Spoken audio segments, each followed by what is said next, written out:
Assalamualaikum warahmatullahi wabarakatuh. Jumpa lagi di channel YouTuber Kepri, yang mana tema pada malam hari ini adalah cerita horor dari narasumber kita yang cukup mengerikan ya. Baik, kita langsung saja untuk sesi kepada narasumber. Silakan perkenalkan dirinya, Kak. Perkenalkan, nama saya Dwi. Saya akan membahas tentang ya pengalaman pribadi sih, tapi nggak horor karena sebagai saya cuman ya lumayan belum tahu, belum pernah dengar ya. Jadi ya inilah saya mau ceritain apa yang saya alami. Oke, jadi langsung saja, Kak, berkaitan dengan horor ya.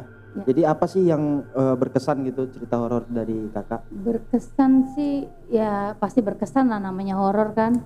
Itu dulu kan saya di Jawa, tinggal di rumah ibu angkat. Nah, di rumah itu tuh cuman ada saya, anak ibu angkat saya sama pembantu berempat. Nah, di situ tuh setiap malam Jumat pembantu saya tuh suka bakar menyan. Jadi memang disuruh sama ibuku, ibu angkatku tuh kan, nanti kalau malam Jumat bakar menyan ya, keliling rumah. Jadi keluar pagar, keliling rumah gitu. Mau maghrib itu biasanya mau jam 5:30, mau maghrib jam 6 sudah dia bakar menyan. Ya udah, nanti kalau setiap malam Jumat Kliwon itu nanti kan bakar menyan juga tuh, itu pakai bunga 7 rupa, terus pakai teh pahit, teh manis, kopi pahit, kopi tawar gitulah pokoknya. Terus makan makanan pasar. Nah, itu dia, tapi dia ada kamar khusus. Saya pernah masuk sih kamarnya, memang boleh, cuman di kamar itu di pintunya itu dia ada kayak apa ya, kayak lingkaran, cuman kayak lingkaran laba-laba, tahu kan, kayak jaring laba-laba tapi warna merah. Tadinya saya nggak tahu karena ya karena saya baru juga dari Pinang ke Jawa. Ya namanya disuruh, pembantu disuruh sama majikan yang nurut-nurut aja kan. Ya udah, sampai akhirnya saya tahu gitu, ibu angkat saya pulang dari luar negeri. Terus dia bilang, dia bilang yuk kita jalan-jalan kemana, udah ikut aja jalan-jalan. Nah udah gitu saya, ya namanya orang namanya senang, ya udahlah jalan-jalan, namanya naik kereta api kan, ya udahlah nggak apa-apa mau ikut. Ternyata itu ke Jawa Timur, ke Malang. Jadi berkaitan dengan sesajen tadi ya, ada kemenyan apa segala macam. Itu ibaratkan sebuah tradisi keluarga atau enggak, seperti apa? Enggak. Tadi saya nggak tahu karena kan di tempat di Tanjung Pinang kan nggak ada yang kayak gitu, dan keluarga saya pun nggak ada yang ikut pakai bakar-bakar menyan, yang pakai dupa, nggak pernah gitu, nggak tahu. Dan nggak ya, dari Jawa itulah saya baru tahu kalau ibu angkat saya tuh ya ke Jawa Timur itu. Jadi ya mungkin kalau berbicara di rumah ya, kalau ada hal-hal yang seperti sajen atau yang berbau-bau mistis lah gitu, ada nggak kira-kira pengalaman di rumah selama di rumah itu yang agak horor gitu? Pernah. Itu apa? Coba ceritain. Kan di rumah tuh kan di terasnya tuh satu kan ada kayak dia warung kan, dia mau ibu angkat itu kan bikin warung kios gitu kan untuk jualan sembako. Terus satu lagi teras untuk kita duduk gini gitu kan. Terus depannya tuh ada pohon mangga 2 besar-besar. Karena kan di sana kan ciri khasnya kan mangga kan. Setiap rumah tuh pasti ada pohon mangganya, tapi pohon mangganya dia tuh besar-besar. Kanan kiri ada 3 lah. Di gerbangnya, di depan pagar 2, di mau masuk gerbang 1, 3 itu besar-besar. Di situ tuh ada kayak ada yang gimana ya, kayak ada yang nunggu. Tinggi besar gitu orangnya. Nggak tahu ya, karena itu kalau malam kan nggak pernah dihidupin lampunya. Kalau mau tidur gitu, lampu ruangan depan memang nggak dihidupin, memang dimatikan. Jadi posisi nampaknya itu ketika kakak lagi ngapain? Entah itu mau keluar rumah ya, atau seperti kan apa? Kalau malam gitu kan udah tutup warung, kita tidur kan, lanjut tidur mau buang air kecil itu kan saya kan harus keluar dari kamar saya kan di depan, ruang tamu, kamar adik sama pembantu kan jadi satu. Kalau saya kan di depan. Nah saya mau keluar ke kamar itu ada di ruang keluarga itu. Ada yang duduk, saya pikir emak kan, saya kan panggilnya mama kan karena dia yang nguruskan di rumah. Saya pikir emak, ternyata bukan emak. Itu saya langsung lari. Jadi hal itu kejadiannya malam ya? Malam, dia setiap malam, apalagi kalau udah malam Jumat itu saya paling takut.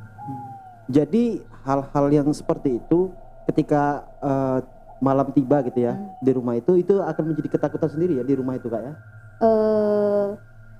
nggak takut sih karena saya tinggal di situ kan Bang, jadi mau lari kemana gitu kan, sementara memang saya tinggal di situ dan ya untungnya emak itu kan sholat.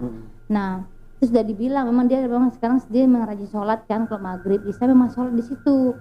Terus kemarin tuh dia jaga warung, dulunya tuh dia jaga warung di depan kios itu kan ada pintu mau ke ruang tamu kan ada pintu gitu kan, dia tidur dekat kios di tengah-tengah pintu itu, dia tidur di situ maghrib itu tidur karena orang tua mungkin capek, nah di situ tidur, dia bangun tuh kayak orang kayak nggak bisa bangun, kayak rep apa ya kata orang Jawa bilang tuh, ketimpa gitu ya? Kayak ketimpa. Nah di situ kata orang tuh, kata dukun tuh bilang ya itu ada yang lewat, ada yang makanya jangan tidur di depan pintu kata orang bilang. Nah itulah dia tidur di depan pintu kios warung tuh di depan pintunya situ. Saya waktu itu nggak ada, saya keluar. Jadi kalau itu dia kena dia. Di rumah itu selain kakak yang mengalami hal-hal yang mengerikan siapa? Itulah mama itu. Tapi sekarang mama itu udah meninggal. Ya. Jadi kak mungkin guys setelah di rumah mungkin kita lanjut ke, mungkin cerita tadi ada menyinggung ada mau ke Jawa Timur ya? Iya, itu coba ceritain kak. Ke apa namanya Jawa Timur, ke Ngawi. Ngawi. Nah tadi kan saya nggak tahu, ya udah ikut ya kata saya sama ibu berdua aja gitu kan pergi. Terus tuh perasaan tuh nggak nyampe jauh kali gitu kan naik kereta api, dan nyampe ke stasiun terus kita naik mobil, kalau nggak salah naik mobil itu kita ke Gunung Kawi. Ya. Kalau berdasarkan cerita orang tuh agak serem ya Gunung Kawi ya. Kita Gunung Kawi itu kan banyak yang datang tuh, bukan saya aja kan, itu parkiran mobil motor kan di bawah. Jadi kita harus naik kayak model mau ke Borobudur, naik betul-betul kayak puncak gitu tempatnya tuh. Nah di tangga-tangga puncak itu tuh banyak orang jualan sesajen, banyak orang jual cenderamata, sesajen bunga-bunga, keris itu banyak kali di kanan kiri. Jadi di sana tuh hawanya tuh dingin kali. Jadi di sana tuh benda-benda keramat pun dijual. Ada gitu dijual, terus bunga kembang-kembang taman, bunga-bunga 7 rupa itu dijual. Karena kan itu untuk sajen. Nah, ibaratkan keluarga tadi ya, itu tujuannya ke sana tuh mau ngapain Kak? Coba ceritain. Karena tadi kan saya kan nggak boleh nanya, tapi lama-lama kan karena saya penasaran itu untuk apa Mi, saya bilang kan, udahlah anak kecil nggak boleh tahu gitu kan. Tapi karena kita pasti kan zaman sekarang kan orang dengar kabar Gunung Kawi kan gini gitu kan. Nah di situ saya baru tahu kalau dia ya itulah. Nah di situnya saya kan bermalam, tidur di situ, kita bermalam di situ. Itu kami tidur bukan di tempat kayak kos-kosan gitu. Jadi kami tidur kayak aula. Aula itu bukan kita aja yang tidur di situ, jadi ramai yang tidur di situ. Nah nanti malamnya itu karena saya kan kata Mimi bilang udah kamu nggak usah kemana-mana, kamu tidur di sini. Mimi mau ke atas, di atas itu tuh kayak ada pemakam, gimana ya, kayak masjid sih tidak sih, cuma kayak ada masjid cuma ada makamnya gitu. Nah di situ dia bisa, di dalam ada loketnya itu ada tulisan mau paket 1, paket 2, paket 3. Nah ternyata paket itu tuh kambing, dan mau korban kambing kah atau kerbau kah, kita terserah kita mau paket yang mana. Nah ibu saya tuh mungkin nggak tahu lah dia paket kambing atau gimana, dia di sana sampai jam berapa malam dia, sampai jam 3 pagi dia di tempat itulah, tempat yang ada makamnya itu. Nah jadi kan tadi bicara ada paket ya, ibaratkannya paket-paketnya memang untuk mungkin ritual gitu. Iya. Nah keluarga tadi memilih paket yang ada kambingnya mungkin ya. Iya, sekali itu kan udah ritual tuh dia di sana kan, terus otomatis dia bawa tuh sajen yang dipegang tuh dia dibawa pulang turun ke bawah. Karena saya disuruh makan, karena gimana kita nih kan orangnya sekarang kan kalau ke sana kan tergantung kita niatnya apa gitu. Kalau kita niatnya baik, insya Allah kita pulang pun juga baik ya, dan pasti selamat kan. Tapi kalau niat kita apa, tujuan kita untuk apa, itu lain lagi ceritanya kan. Nah karena saya niatnya baik ya, kalau disuruh makan mau makan aja. Yang penting kan niat saya apa, saya kan disuruh makan, ya udah saya makan aja. Dan alhamdulillah sampai sekarang sih nggak terjadi apa-apa sih. Jadi tadi kambing itu dipotong di situ atau udah jadi? Ya udah jadi, udah kayak ada nasi tumpengnya, udah lengkap itu, udah ininya. Bukan misalnya ada kambing masih hidup terus dipotong ada ritual gitu, nggak ada ya? Oh gitu. Terus itu tempatnya itu kan karena kan ibu tuh waktu itu ada ritual lagi, Jadi tuh saya kan keluar tuh paginya itu kan saya keluar keliling ke tempat itu. Tempatnya tuh kayak gimana ya? Dingin kali, terus kayak hutan. Jadi dikelilingi hutan, di dalam itu ada kayak masjid atau makam di situ. Di bawahnya itu, di bawahnya itu yang serem. Di bawahnya itu ada kayak kamar mandi, kayak mes, kamar mandi mes gitu, tapi kamar mandi semua di situ serem kali itu. Nah, seremnya tuh gimana tuh? Tempatnya tuh sunyi, kayak bunyi-bunyi suara-suara makhluk gimana ya, kayak binatang-binatang, kayak suara burung-burung aneh, sunyi betul tempatnya tuh. Tapi sebelum kita naik ke atas, di tempat itu ada yang kelenteng. Kita tergantung agama kita ada 5 kan. Ada yang masjid, ada kelenteng, ada, kita lihat di situ ada semua. Jadi kita tergantung kita ngadep apa di situ. Nah, saya pernah coba. Saya karena senior penasaran kan. Jadi kita ke kelenteng Cina. Saya ke kelenteng Cina. Terus di kelenteng Cina tuh ada kayak dia kayak apa namanya? Kayu yang panjang kayak sumpit. Nah, nanti sumpit itu kita jatuhin salah satunya, kayak meramal. Nah, di situ ada orang, memang ada orang, ada yang jaga. Karena saya penasaran, saya ngeramal, saya jatuhin sumpit itu satu. Nanti di situ ada nomor itu ada kertasnya.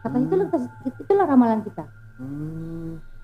Jadi memang kalau di situ itu dia peragama gitu ya? Iya, kita tergantung agama kita apa, entah Konghucu, entah Hindu, entah ada di situ. Dia ada kelenteng sendiri, dia ada tempat peribadatan sendiri di situ. Nah, jadi kan dari rasa-rasa penasaran itu tentu pasti ada mengalami hal-hal janggal Kak ketika melewati itu atau karena kita semua itu tergantung kitanya sih Bang.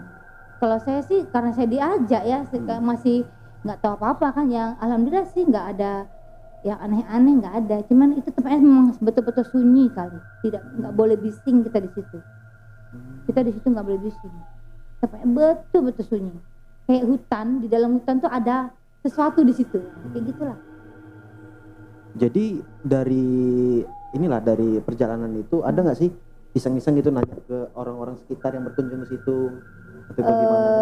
Karena saya orangnya nggak berani kalau kayak gitu kan, takutnya dimarahin sama ibu juga kan. Tapi kata kakek saya yang di Jawa, ini udah almarhum, dia bilang kalau memang ke Gunung Kawi, karena kan aku cerita dari orang tua aku, bilang gini, kalau kita ke Gunung Kawi itu nanti kita yang ke Gunung Kawi itu yang persembahan gitu, itu nanti nampak. Jadi kita mau korban babi atau korban anjing, itu nanti kepala kita tuh nampak di jalan di situ. Jadi ya kita tergantung kita korban apa di situ. Ada nggak nampak waktu itu? Enggak ada nampak ya. Itu tergantung kita semua, tergantung kitanya sih Bang. Kalau saya kan cuma ikut aja tadinya kan. Ya. Itu tempatnya tuh air kita mau mandinya airnya kayak air es Bang, es batu, kayak gitu lah dinginnya. Nah itu pertama kali saya datang sama ibu angkat. Yang kedua kalinya saya datang sama ibu angkat saya sama mama, jadi kakak dari ibu angkat saya, jadi sama anaknya tuh bandel. Jadi ponakannya tuh bandel, nakal, suka ngelawan, suka lempar-lempar, suka nakal banget. Nah dibawain ke Gunung Kawi. Di sana dimandiin. Oh, tujuannya dimandiin ya? Iya, karena apa? Karena apa, waktu mamanya dia tuh hamil, lagi mamanya namanya kan Adit kan. Itu mama dia tuh hamil ke Gunung Kawi tadinya.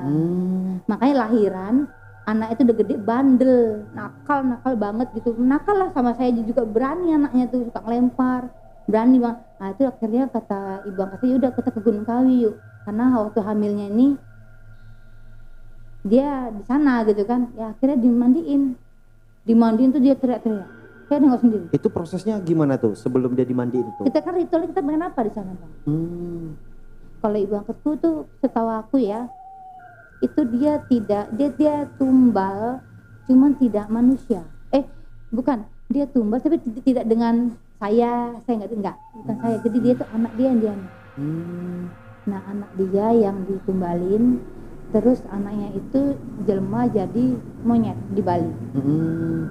Itu gitu ya. Ceritanya. Wah, jadi serem juga. Iya itu, makanya saya juga.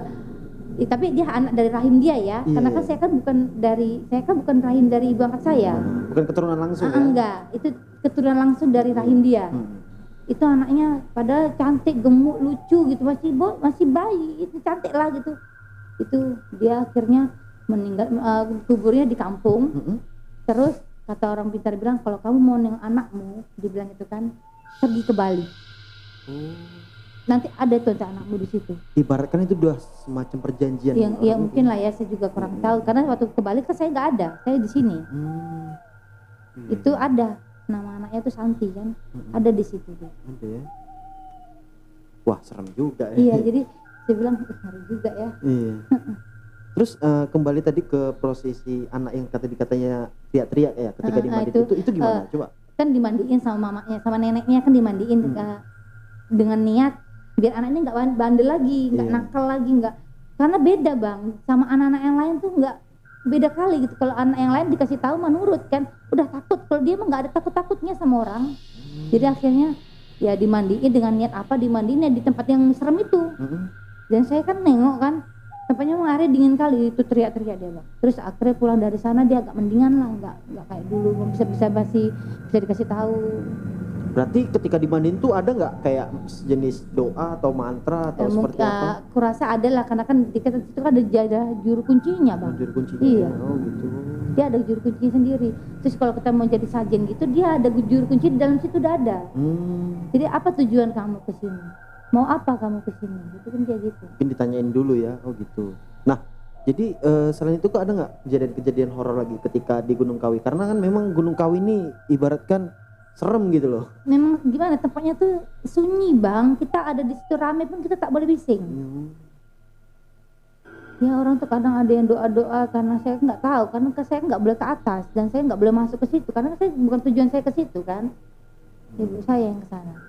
Nah itulah dari situ saya tahu pulang dari ke Gunung Kawi itulah dia tiap malam Jumat di warungnya dikasih gini-gini ditiupin menyanyikan ada asap ditiupin ke warungnya biar laris, terus ke kamarnya, ke tempat ya biasa kita tempatin itu bang, terus ke kotak namanya di warung tuh pasti ada kotak uang kan bang, ke kotak uangnya dikasih menyan lah kadang di dalam kotak rawa itu, terus kasih kembang lah gitu bang. Terus di atas warung itu ya itu yang saya bilang warna merah itu. Semacam ada ajimat gitu. Iya mungkin kali ya bang ya, di situlah.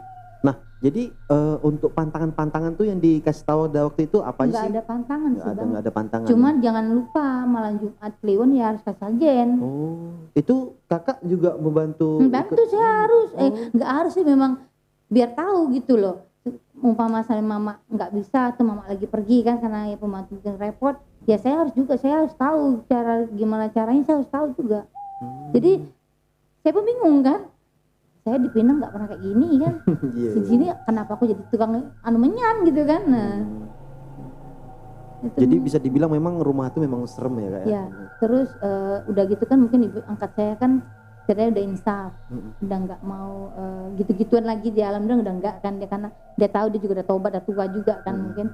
Nah itu ceritanya kan tadinya kan dia kerja di Singapura itu kan banyak pakai susu bang. Jadi saya tahu sendiri juga sih dia pakai susu, saya tahu juga itu di Jawa dia pasangnya, saya tahu juga. Saya ikut juga. Nah itu kan dia mau namanya kan kita nggak tahu wallahu alam ya bang ya, kalau di Mekah tuh kita apa yang kita lakukan di sini nanti kan ketimbalnya ke sana gitu kan. Dia juga berpikir seperti itu kan. Jadi akhirnya kami tuh ke suatu, saya lupa nama desanya, cuman itu jauh dari kota karena kami tinggal di kota kan. Itu jauh di kota, kami pergi berempat yang pergi ke sana ke rumah dukun itu. Nggak tahu nama bapak itu siapa, saya nggak tahu, saya udah agak tua dugaan. Disitulah dia dilepas apa yang ada di badan dia, karena kita kan nggak tahu, kata orang kan kalau susu nggak bisa dilepas nggak bisa meninggalnya susah gitu kan. Nah itu kakak lihat sendiri? Lihat lah. Mungkin agak sulit ya kak ya? Kita pun di situ kan rame. Jadi kayak tamu ini udah selesai udah pulang, yang belum kita masuk ke dalam situ.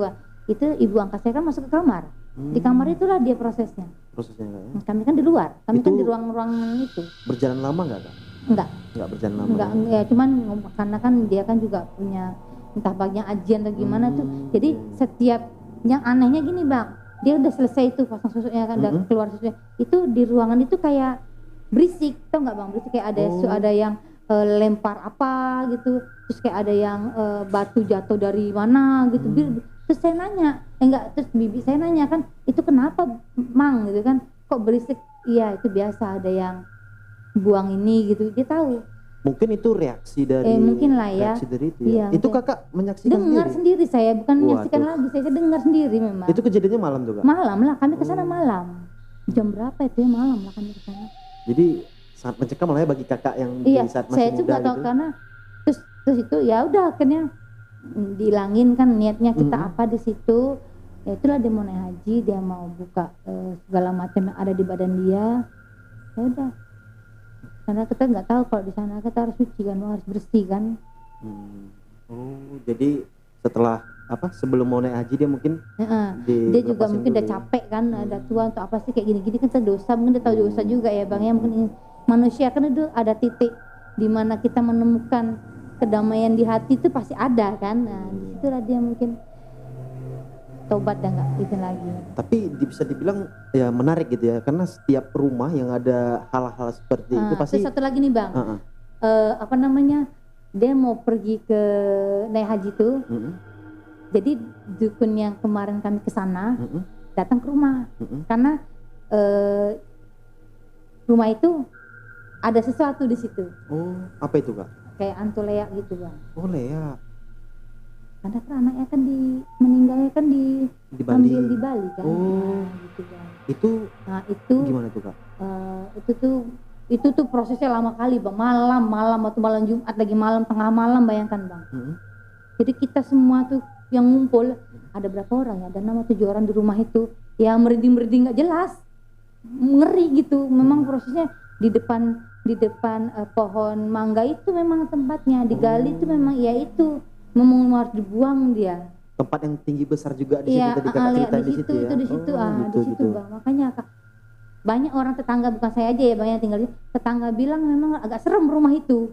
Bukan saya aja yang ngomong, saya yang tinggal di situ pun mengalami memang serem memang rumahnya. Ibu ini rumahnya serem karena takut gitu. Nah tadi kan kakak cerita leak tuh. Leak tuh ada yang nampak nggak sih kak? Entah itu keluarga atau tetangga? Ya nama bukan saya, yang tinggal di situ bibi. Itu bibi gimana sama ceritanya? Suaminya, bibi sama suaminya. Itu gimana ceritanya? Itu kayak ada yang dia gitu, tau nggak? Kayak tiba-tiba nongol gitu kan. Waduh. Terus kadang dia kan punya lampu, dia kan ada lampu gantung gitu kan, lampu kayak lampu hias kristal itu kan bergoyang-goyang gitu. Padahal nggak ada angin. Nggak ada apa-apa gitu ya? Nggak ada angin, kipas angin kan di bawah. Sementara lampu kristal tuh kenapa bergoyang sendiri? Oh itu mungkin. Sedangkan kipas angin kan udah hidup, dimatiin, dia bergoyang sendiri. Itu tanda-tanda sebelum dia muncul ya? Di situ tuh ngilanginnya tuh memang sekali bang. Orang mungkin dukunnya tuh kayak ya kayak kalau kita bilang kelahi lah ya atau gimana ya. Itu serem banget bang. Serem banget. Itu mau kita mau ngilangin itu tuh susahnya minta ampun loh. Karena ibu saya udah nggak mau lah hal-hal yang kayak gitu kan, dosa, nggak baik juga untuk umat Islam juga nggak bagus kan. Bener. Itu agak serem bang. Makanya ya bang ya, dia kan pergi ke Gunung Kawi itu biar laris, jualan memang laris jualan dia bang. Dia ke Singapura pun ya ada pembantunya yang jaga kan. Itu jualannya laris bang, sampai jam 3 jam 4 pagi baru tutup. Banyak anak-anak belanja, banyak anak-anak muda-muda gini banyak yang belanja sama dia. Laris, bener-bener laris bang. Hampir setiap hari kita ke pasar, ke belanja gitu, laris sama dagangan dia. Mungkin dari hasil dari Gunung Kawi itu tadi juga lah ya. Laris bang, kalah sama warung lain. Ya karena itulah. Tapi ya gitulah kak, namanya itu pasti ada sebab akibat ya. Mungkin itulah mungkin tadi akibatnya dari. Makanya kan di rumah ibu angkatku tuh kan dia melihara anjing. Namanya tuh Bobby namanya kan, warna hitam. Nah si Bobby tuh kalau saya kan tidurnya kan di ruang tamu depan, di depan kamar depan. Si Bobby kan suka di teras. Nah dia tuh kalau gonggong tuh kan serem bang. Itu gonggongnya melolong gitu agak bang. beda Iya ya? Itulah. Kalau aku ini kan orangnya penakut. Lah sudah aku bilang, nanti aku tidurnya bareng-bareng tuh sama pembantuku, sama adik angkatku bertiga. Udah ketakutan duluan, aku kamar depan aku nggak mau tidurin, aku tidur kamar tengah aja gitu. Jadi itu melolongnya kayak melolong suara orang yang pengen nengok kuntilanak, nengok apa gitu. Iya, kan anjing kan dia punya instingnya beda bang. Melolong, kayak gitu, serem loh bang. Jadi memang itu belum dibuang ya. Jadi memang posisinya itu orang-orang yang berada di rumah memang udah tahu ya hal mistis seperti itu. Udah tahu. Ya. Jadi ya saya yang baru ya, karena saya udah terbiasa ya udah biasa aja. Wah serem juga ya, kejadiannya tuh satu rumah gitu, ngerasain semua. Jadi tetangga pun bukan saya aja yang ngomong memang serem, memang tetangga kanan kiri depan belakang udah tahu. Udah tahu ya. Tapi mereka nggak berani ngomong karena ibu angkatku tuh kan agak galak dia. Oh. Berani dia, diem aja. Mungkin Tapi hanya tahu. dipendam aja Iya. gitu ya. Serem itu bang.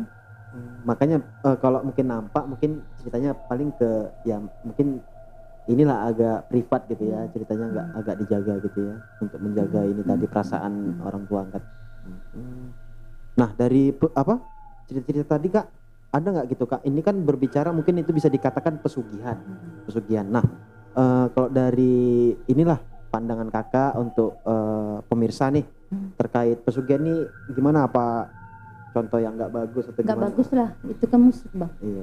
Saya pun jujur bang ya, saya melakukan itu sebenarnya saya bukan ingin saya loh, bukan mau saya nyembah, nggak nyembah sih sebenarnya, bukan mau saya untuk nyuguhkan sesajen begitu, terus ngebulin menyan, kata orang Jawa bilang kan asap menyan itu kita sebenarnya kan itu dosa loh bang. Iya, bener, Saya bener. juga dosa sebenarnya bang. Iya. Bener, saya juga dosa dan itu melakukan itu kan musyrik, kita syirik jadinya kan, percaya dengan hal kayak gitu itu nggak boleh sebenarnya kan. Iya. Jadi gimana, tapi saya tinggalnya di situ, macam mana lagi dah. Mau nggak mau ya? Mau nggak mau ya kita harus dia, kalau nggak nanti dia marah. Itu bukan, saya juga kaget lah di Pinang pun saya nggak pernah, orang tua saya pun nggak pernah kayak gitu. Kita mah cari rezeki mah yang biasa aja, yang lurus-lurus aja ya kan bang.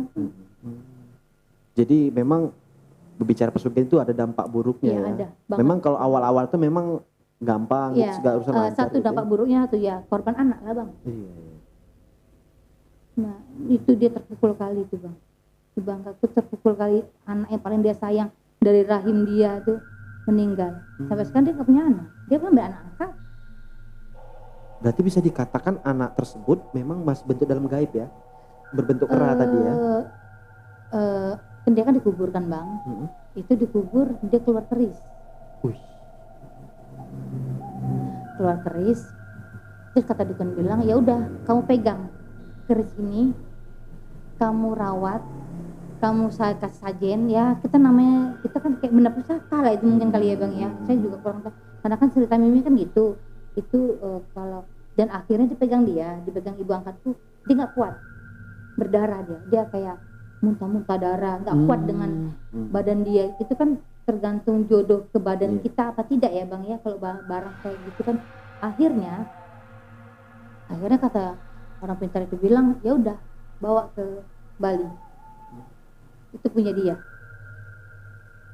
punya ya itulah. Itu nggak kuat ke badan ibuku, dia muntah darah, dia sakit tiba-tiba, nggak pernah sakit dan tiba-tiba sakit karena barang itu bang. Keris dia bang keluarnya. Keris gitu ya? Iya keris kecil, keris. Itu Kakak menyaksikan sendiri nggak atau pernah lihat? Keris itu apa namanya, ibuku cerita kan, ibu angkatku cerita keris itu dia keluar dari makamnya anak dia. Waduh. Ibuku cerita, jadi kan yang tadi saya nggak tahu, jadi dia cerita, jadi saya tahu lah. Itu keluar akhirnya gini-gini dia cerita, akhirnya kata orang itu bilang bawa ke Bali, mau lihat anakmu di sana dia ada dia di sana. Jadi kalau mungkin mau ketemu ada ritualnya sendiri mungkin gitu ya? Ritual enggak, kalau dia mau ketemu ya harus bawa cari orang pandai yang ngerti ini tuh ya bang ya. Enggak kita sembarangan aku nak ketemu sama anak, enggak gitu bang. Dia kan karena kan itu bukan dia lagi, ibarat kita kan itu kan gimana ya, udah di alam lain gitu ya. Iya, itu kan bukan manusia kita lagi, kita di luar manusia. jangkauan kita gitu ya. Oke guys, mungkin sekian dari narasumber kita yang bercerita tentang horor ya, di Jawa ya kayak tepatnya ya.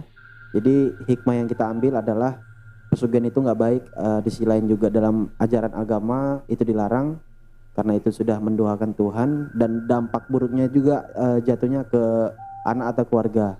Ada baiknya kita untuk melakukan sesuatu, baiknya kita pikirkan dulu dampak baik dan buruknya. Mungkin sekian pemirsa dari YouTuber Kepri, jangan lupa like, komen, dan subscribe. Kita jumpa lagi di scan berikutnya. Sekian, terima kasih. Wassalamualaikum warahmatullahi wabarakatuh. Bye. Terima kasih Kak. Ya, sama-sama.